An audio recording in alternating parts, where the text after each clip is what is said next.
तुकोबारायांनी हे जर मोकळं विकास भाऊ केलं नसतं बरं का, तर या आपण कीर्तनकार कसे असतो बरं का, नाही का. आणि म्हणून त्या काळीचे धर्म पांडित्य होते बरं का, ते धर्माच्या नावावर लूट करायचे, लूट. लक्षात ठेवा. कारण लोकांना वेगळाच काहीतरी धर्म गाळून आणि त्यांच्याकडनं लुटून घ्यायचं, पैसा कमवायचा, हे धंदा होता. आणि म्हणून तुकोबारायांनी त्याला प्रखर विरोध केला. आणि विरोध केला म्हणून तुकोबारायांना पण विरोध झाला. लक्षात ठेवा. बरं, किती विरोध झाला.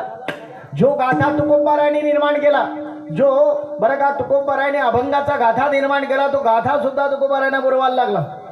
नवे नवे धर्माचं काम करत असताना त्या तुकोबारायांना लोकांनी मारलं. विचार करा.